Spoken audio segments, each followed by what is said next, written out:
Isn't that crazy? Everything's ready. Boys! Oh man, it is packed in there. I'm looking forward to this. Thanks for coming, guys. Yeah. Oh, by the way, your ex-girlfriend is here. Okay. With her new boyfriend. Nice hair. Why are you telling me this? Make you feel good. Revenge. Focus. Alright. Yeah, buddy. And your mom called. Why did she call you? I talk to her every week. Okay, what did she say? Like, wish me good luck? No, she said to find a wife or a girlfriend. Matchmaking. Yeah. Don't even think about it, though. We'll figure it out after the show, okay? Alright, guys. Just wanted to say thanks for the support. It means a lot. You're gonna kill it. Yeah, thank you. By the way, they're sitting in the third row. You can see them right in their faces. Alright, I gotta go, guys. This is gonna be Oh, good. dude, I saw your closer last night on a stand-up special. I saw that You too. saw that? Yeah. Which looks comedian? amazing. It was like Aziz Ansari or Seinfeld. Seinfeld. Yeah. Maybe, yeah. You're still doing good, man. It's pretty funny, too. So. Gosh, Yeah. I gotta go. See you, buddy. Kill it. He's gonna do good. He'll do great. Oh! Yeah! All right! Yes! Toronto, thanks for coming out. How you guys doing? All right. First comedy special. I'm 38. I needed to do this, all right? I'm a millennial. Where's my millennials at? Oh, yeah, nice. Oh, we go until age 44 now. No, people still treat us like we're 20. It's annoying. And this guy told me the other day, he's just like, oh, you're a millennial? I bet you can't even change your oil. It's like, I bet you can't back up your iPhone. Let's see what skill's more valuable in 10 years. I'm not taking crap from somebody who doesn't know what a VPN is, all right? Like, how long does this last? You know, am I going to be 50 and going to have, like, some 90-year-old boomer just shitting on me? It's like, your generation's lazy. It's like, dude, you're in a hostess right now. A millennial's wiping your ass. Have some respect. No, because I'll tell you, I love watching one generation shit on the generation they raised. And that's like building a house, standing outside your house and being like, well, that's a shitty house. You gonna fix it? It's like, no, I'm just gonna criticize it. What an entitled house. You know, my favorite is when they're like, oh, kids these days have it easy. It's like, yeah, that's supposed to be a good thing. No, there used to be a time where we had a bad harvest, half the city would die. You know, now you press 2 buttons on your phone, someone's biking you a hamburger, right? No, our jobs are easier too, eh? This guy was telling me, he's like, oh, we gotta bring back tough jobs. It's like, we gotta bring back coal mining jobs. I was like, for who? I can't work in a coal mine, I'm a millennial. I got asthma and allergies. And the only way I could work in a coal mine if I was like their graphic designer, right? End up closing the place after 3 weeks, like, screw it, we're turning it into an escape room. Man. Now, I'm also Muslim. Where's my Muslims at? Oh, yeah, all right, they showed up, nice. I'm a Canadianized Muslim. You guys know us, eh? Growing up, we would drink, smoke weed, have sex. But we still don't eat pork. That's our ticket into heaven right there. We get up to heaven, we're just like, boom, right there, baby, no pork. I did that for you, big guy. I'll grab my things. I'll take a place in the back. You'll hardly see me. And God's like, what about all those other sins? I'm like, doesn't count, no pork. I did that in Canada. That's no pork on hard mode, baby. No, and my dad, he was so against pork. He didn't even allow turkey bacon in the house. He's like, nah, that's a gateway meat. One day though, I went to the grocery store. I saw halal turkey bacon.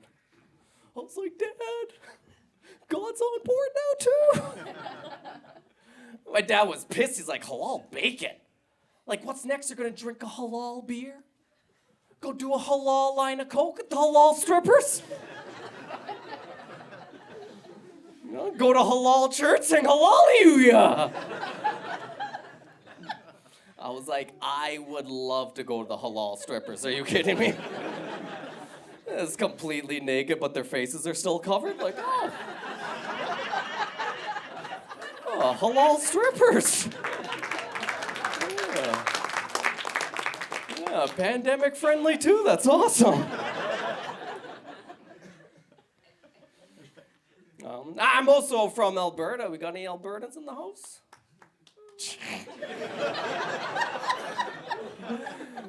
They call us the Texas of Canada, you know? And you guys hate us, I know. Out east, they hate us. No, I was doing this show a little while ago. This guy yelled out from the back of the room. He's like, go back to Alberta! Like, I can't. When I'm there, they tell me to go back to Pakistan. Sometimes they say Mexico, that's not even close. And you know how annoying that is? The closer I get to where I'm from, the farther they tell me to go. I actually been to Pakistan too. They told me to go back to America. I was like, God damn it. And I'll tell you, I grew up in a small farming town. We were one of the first Muslim families to move to this town. Now the town is quadrupled in size, and we actually have a mosque. Yeah, it is located in a church, but that still counts. It's a mosque on Friday, church on Sunday. We both believe in Jesus, so we make it work. Every Friday, the imam's just like, all right, spray tan to Jesus, let's open up. We'll use the cross as a coat rack. We'll just pretend the Christmas tree is a Lebanese flag. It's like, oh, hey, look at free crackers. Hey, and they say, like, historians say Jesus might have been brown, so a spray tan might be accurate. Hey, I'm just saying, if he came back now, you would probably get stopped at the airport. Now, I'll tell you, when I tell people, like, I was one of the first, like, brown families to move to a town, you know, they always act like I got back from war. You know, they're like, oh my God, what happened? It's like nothing. Yeah, when you're the first brown family to move to a town, they treat you like gold. You're like, hey, welcome, come on in. Hey, if you need anything, just let us know. We're one big family here. If you're the 10th brown family to move to a town, they're just like, oh, another one? It's like, no, welcome, come. Let me introduce you to the Patels. You guys know each other already? If you're the 100th brown family to move to a town, they're just like, all right, what the hell's going on here? It's like, guys, we love the butter chicken, but this is getting ridiculous. Goddamn curry smells overpowering the KFC, for Christ's sakes.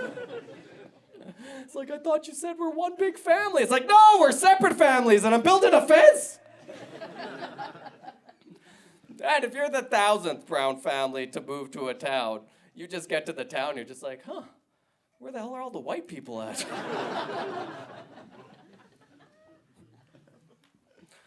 I'll tell you though, when I grew up in a small town, I never learned my parents' language, which is Urdu, you know? And I'm tired of getting shamed by the rest of my family. No, like, I went to my brother's wedding. It was in Montreal, you know, and one of the uncles came up to me and started speaking Urdu. And I was just like, nah, I can't. You know, he just rolled his eyes and then started speaking French. I was like, no, not that one either. He just looked at me like, what kind of slow family is my niece marrying into? But I'll tell you this, now, I'm actually taking Urdu lessons online over a teacher, like who lives in Pakistan over Zoom. You know? Yeah, and this guy, he started following my comedy. You know, I posted this one joke about getting called a Paki. You know, at the next lesson, he's just like, I don't get the joke. He's like, you are a Paki. Like, no, buddy, I'm Pakistani. In Canada, Paki's racist. He's like, no, Paki's shorter. It's like, you Canadians are so sensitive. Just be Paki. So basically, the only people in my life who have ever called me Paki are bullies, hecklers, and my Pakistani Urdu teacher.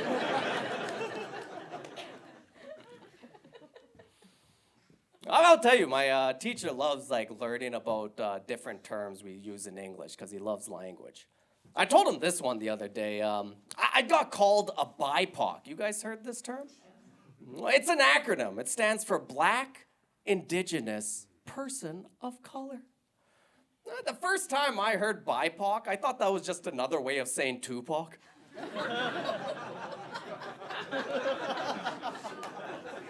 I was like, yeah, huge BIPOC fan. Yeah, California love, all eyes on me. Yeah, I used to have a poster of BIPOC in my dorm room. I never got that though. Like, aren't Black and Indigenous people also people of color? Like, why do we need BIPOC? It's like, come on, guys, we're all together. People of color against the people without color.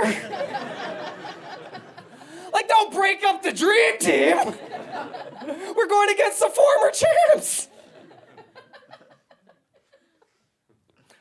I don't know. I think we're getting a little too tolerant as a society. You guys agree? Yep. Yeah, a couple people, like 2 people. You guys see the new pride flag lately? No. Getting a little crowded. Yeah, the old flag used to just be the rainbow, you know? Now it has like a triangle, an umbrella. I think I saw a cock ring on there. Like, there is no way a gay guy made something that ugly. I'm sorry. Oh, I didn't even know. The new pride flag, it looks like 2 people started making a flag from opposite ends. Just met in the middle. They're like, oh, shit, we should have probably coordinated. I didn't even know there was different flags, you know? I saw one of them. It had an umbrella on it. I asked. I was like, what does that represent? No, apparently it represents sex workers. Yeah, sex workers made the pride flag. Like, isn't pride about things that are not a choice? Now you could just start an OnlyFans or on the flag? I think if sex workers made the flag, I think bald men, we should be on there too. Yeah, that's my man right there. No, bald dudes, we should get the B in LGBT. Oh, what's bisexual's big struggle? Like, oh, I have too much choice. Get the hell out of here. No, we should get the B. We should also get a float in the parade, eh? Just a bunch of colorful floats and then like one with a bunch of angry bald dudes. Like, one guy in the back like, white power's like, wrong parade, Dale. God.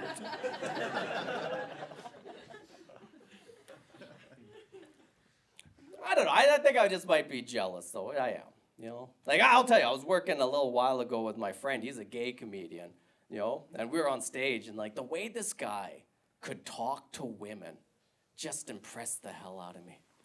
You know, he would walk up to, like, a table full of women, just be like, hey, how you sluts doing?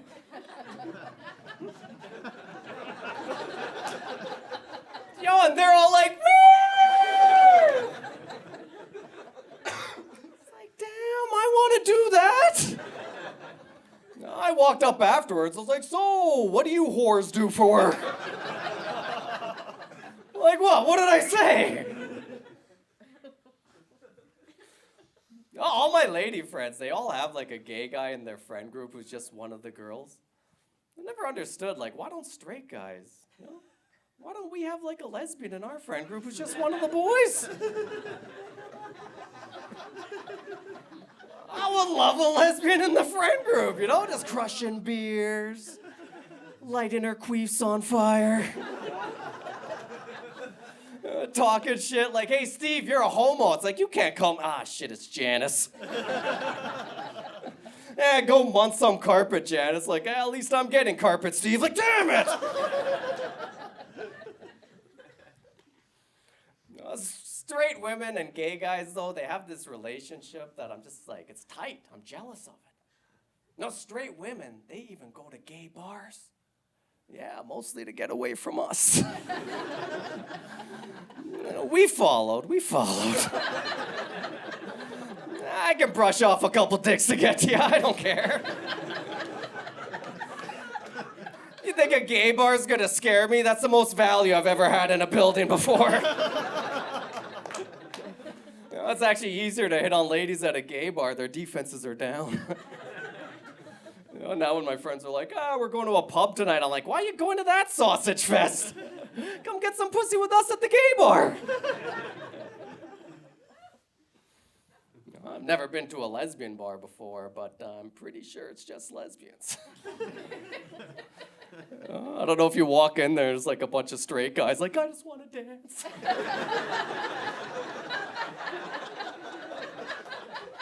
Tired of these straight chicks, all they want is my hog.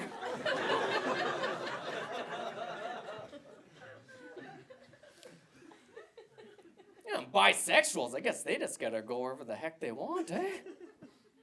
No, there's a lot of people who say they're bisexual these days. I think a few of them are lying. Nah, I did. I caught my friend. You know, she was applying for a business grant, and she applied for this LGBT one. I was like, what are you doing? She's like, oh, I'm bisexual. I was like, since when? She's like, a couple times in college. I'm like, that doesn't count. Like, you're trying to get LGBT privileges without putting in the work. Like, if you're getting government money, you should have at least had to scissor someone in the last year, right? None of this I experimented in college crap. Get the hell out of here. Yeah, I accidentally made out with a lady boy in Thailand. Where's my grant?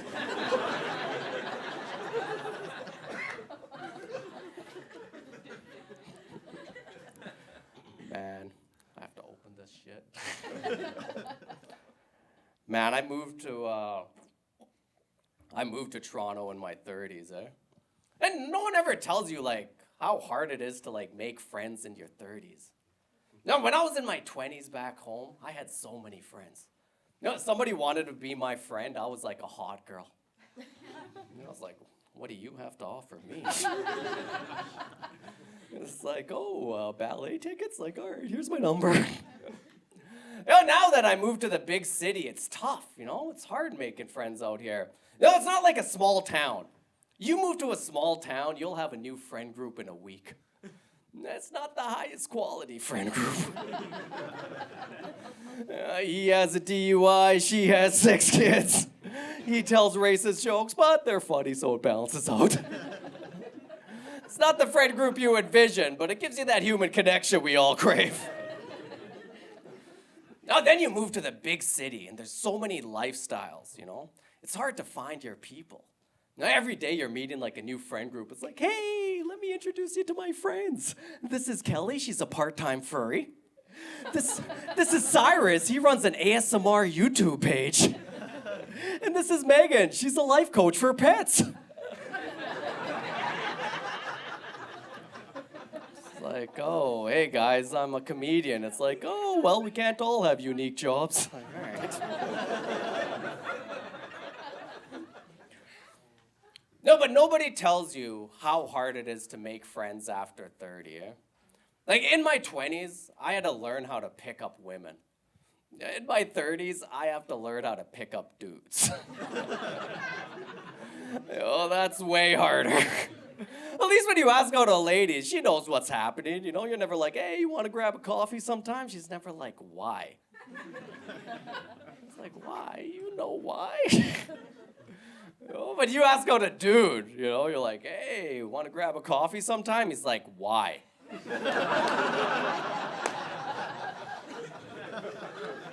know, and you're just like, you know, you're pretty cool.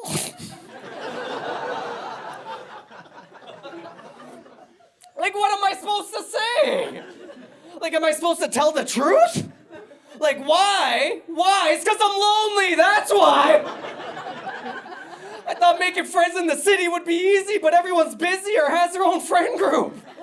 Yeah, and apparently loneliness is the #1 reason men get radicalized, so either I get some friends or I'm gonna end up on a far-right chat room. So one more time, do you want to grab a coffee?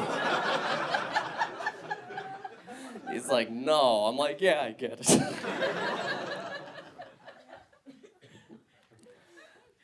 Yeah, but I'll tell you guys, I've been living here for a while. I got friends now, eh? You guys don't give a shit.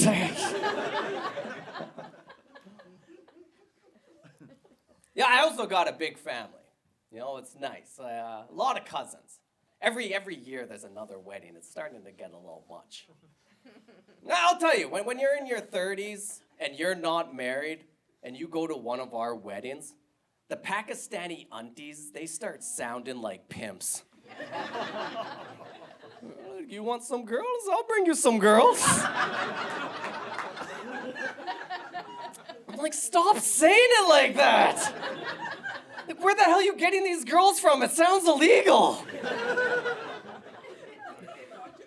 And then I turned 35. I was like, yeah, I'll take some girls. Man, Pakistani aunties, they have a way higher success rate than any online dating app. Man, Tinder gives you like a 40-kilometer radius. Get the hell out of here. Man, Pakistani auntie, she'll bring you a girl from the other side of the world. It's like, you like? It's like, yeah, actually I do. It's like, good. It's your second cousin. Like, God damn it. It's like, oh, Mr. Picky can't marry a cousin. This is what's wrong with your generation. Like, just marry her. She's from a good family. I'm like, she's from our family.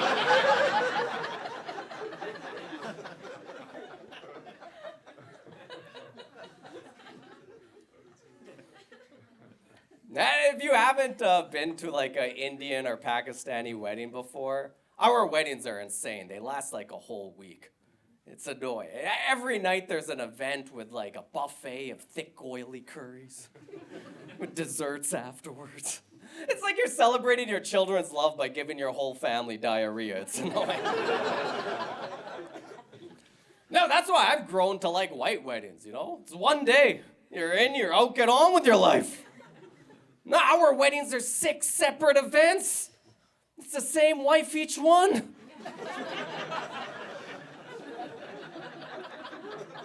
The bride and groom are like, thank you for coming to our wedding. I'm like, you're goddamn right, thank you. I had to skip 4 white weddings just to be here. I lost 4 white friends because you guys can't get married in a respectable time frame. That's why we got lower divorce rates. We can't afford another wedding.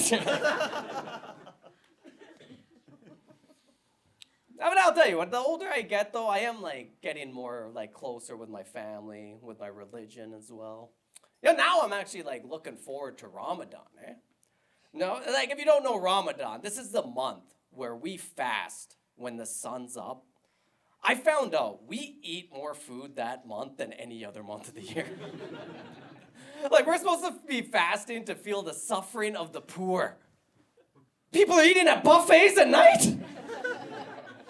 You know, some people, they eat a buffet in the morning and a buffet at night. That's 2 buffets, they're not suffering. And anybody can eat at a buffet and be like, yeah, I just gotta hold out to the next buffet. Like, you're supposed to have a pain in your stomach from hunger, not indigestion. You see people at the end of the month, it's like, geez, you look like crap. It's like, yeah, 60 buffets will do that to you. No, the whole reason, though, we fast is so we can share an experience with the poor. I'll tell you one thing the poor don't experience, the meat sweats. I saw my cousin at the end of the month, he put on weight. He's like, I don't get it. I was fasting. I'm like, dude, I saw you crush 200 samosas this month. Those deep fried triangles will add up, you idiot. Buffets and fasting, get the hell out of here. buffets and fasting, that's like being like, I practice celibacy, except for the nightly orgies. Besides the group sex, very celibate. It's not that hard.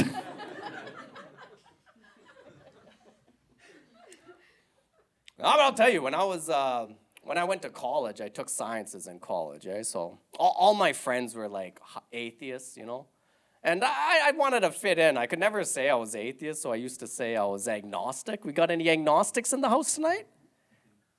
Yeah, we're not the most passionate bunch. I'll tell you, when I used to say I'm agnostic, the people who would give me the most crap were my atheist friends. They're like, oh, you don't know? Can't make up your mind. Let me save you some trouble. There's nothing, all right? You're dying, there's nothing. It's like, oh, yeah. It's like, come on, man, we're at a funeral. Like,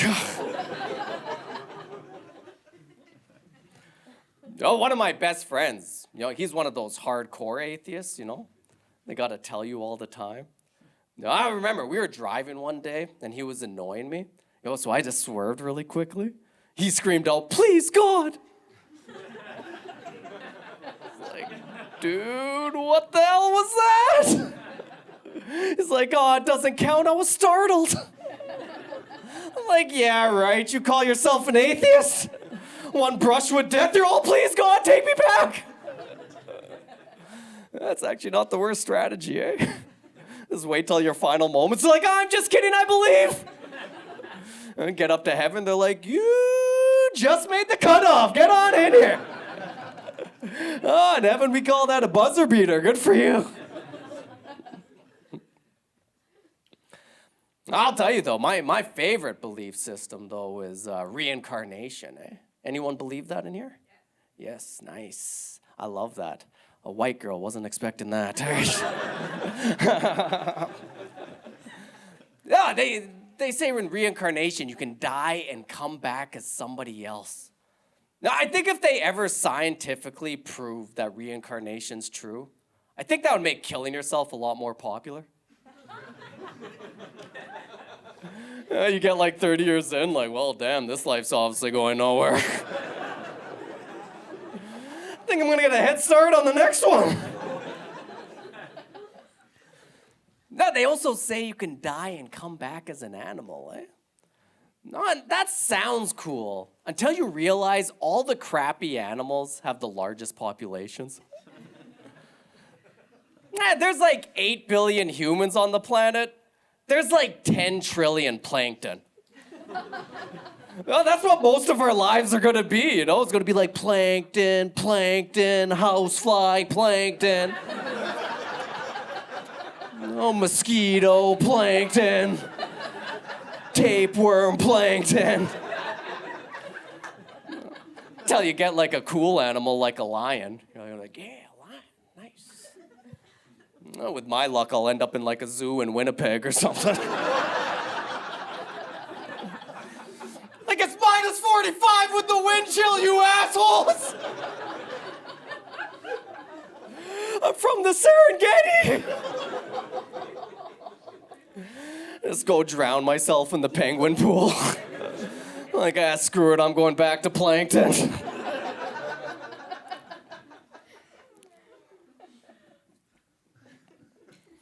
I'll tell you though, growing up, one thing I realized, the worst belief system for your mental health is being agnostic, eh? That I don't know, that's all good in your 20s when you're all partying and stuff. Until you realize, you have to deal with, death in your life, then that I don't know becomes, crippling anxiety. Yeah. No, it's true. That's why, religious people, they got their afterlife. Atheists, they got nothing. That's kind of comforting. Even if you ask a spiritual person, what happens when you die, they're just like, you're going to be like energy or something, right? I'm like, energy, that sounds awesome. No, I don't know. I think about that stuff, what if our minds are so powerful? Whatever afterlife we believed in, we created. Christians get their pearly gates. Muslims get their virgins. Scientologists get to go to the mothership, whatever the hell their thing is. Atheists just end up screwing themselves out of an afterlife. They died. They're like, oh shit, come on, I didn't know. Like, give me some virgins. I'll go to the Muslim heaven. It's like, nah, buddy. You could have believed in anything. You chose nothing? Didn't even have to be part of religion. This idiot believed he was going to be energy. Like, hey, guys, I'm energy. Oh, I'm energy, guys, I'm energy. I promise you're never going to see another impression of energy again, so soak it in.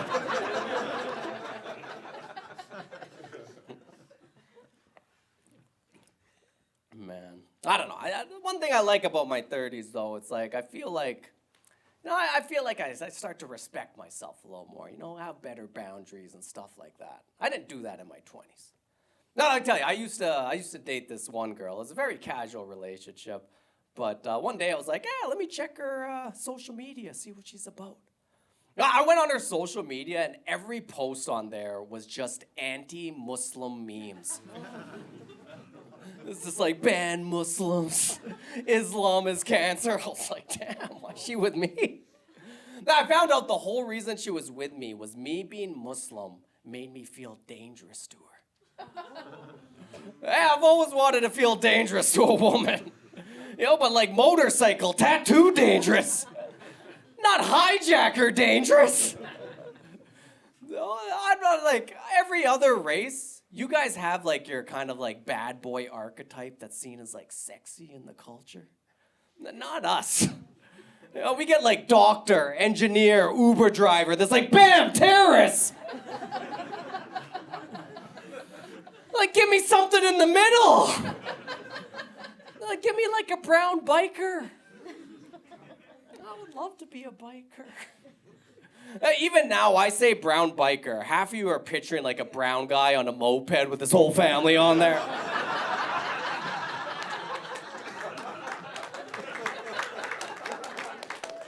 Well, that might be dangerous, but it's not sexy. I'm not even a dangerous guy either. I'm like too afraid to ride a motorcycle. I showed up to pick her up in a 4-door sedan. 5-star safety rating. I'm like, buckle up. We're going to that new halal restaurant. She's like, oh my God, you're so dangerous.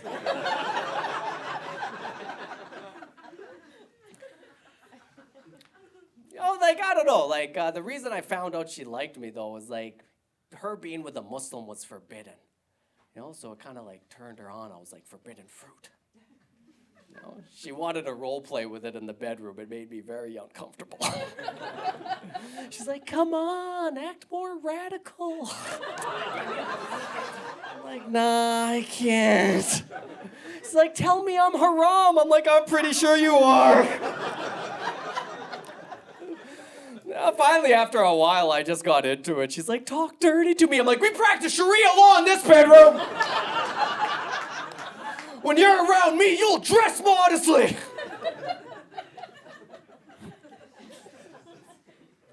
I told that to one of my lady friends. She's like, oh my God, how could you sleep with somebody with such opposite beliefs than you? I'm like, men don't care. We don't give a crap. Hey, I'll have sex with either end of the political spectrum. Anything from open borders to they're eating our dogs. I don't care. I'm pretty sure that's what Voltaire said, eh?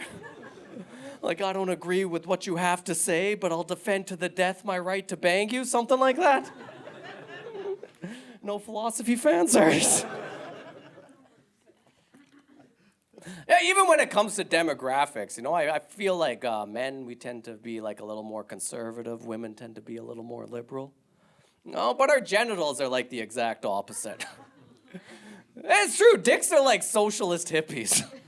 It's like, I don't care about race or class. Dicks are for everyone. And dicks are like universal health care.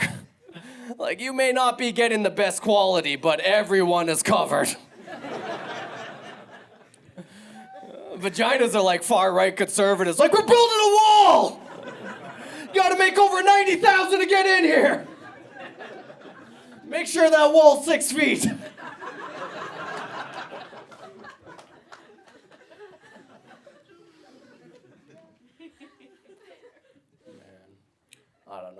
I'm trying to buy a place. It's tough, eh? Oof.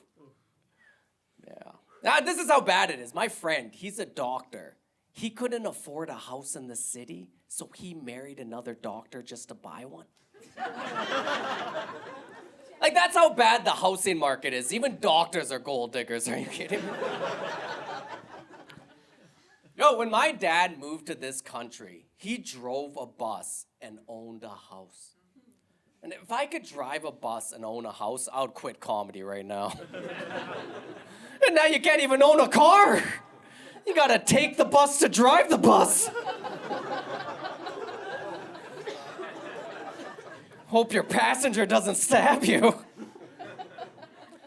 Like, what the hell happened? I feel like we're playing the game Monopoly, and I've been priced out of the purple properties. Like, I can't afford Baltic? Isn't that the projects? It's like, oh, no, we gentrified it. You're gonna love it.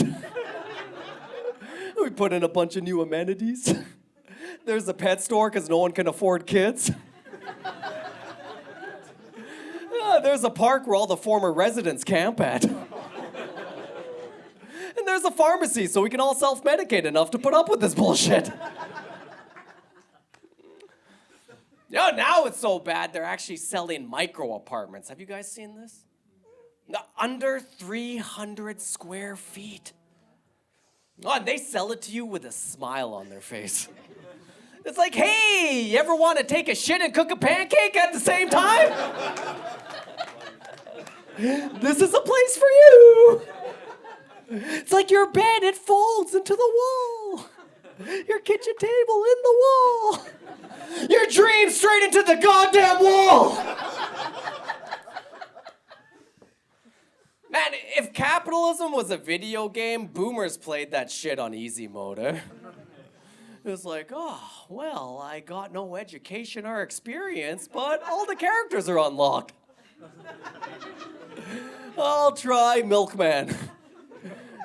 Save up money every week, bang my neighbor's wife, bam, I own a house, that was easy.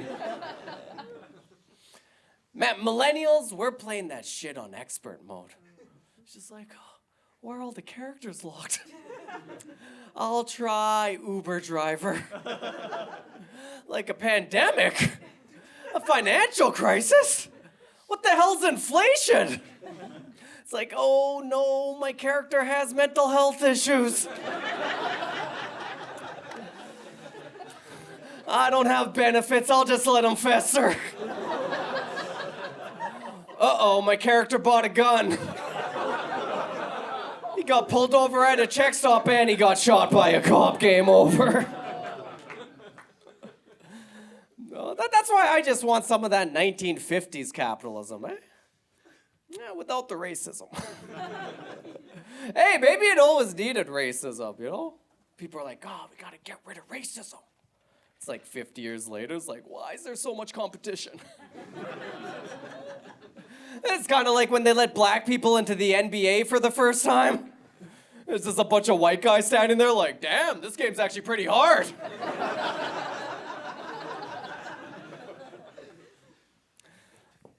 Well, that's why I think we screwed up during the pandemic, eh? I think we should have just let the boomers go.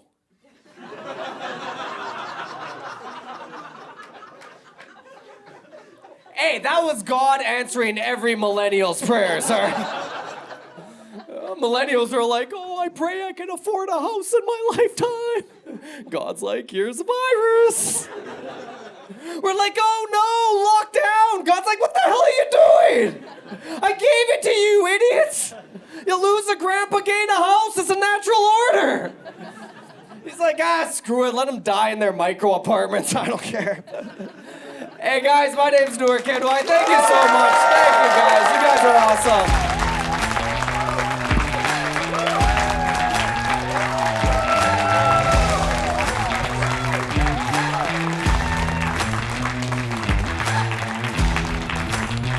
Oh, for Noor Kidwai, come on! And Bungyo Kim, and myself, and everybody.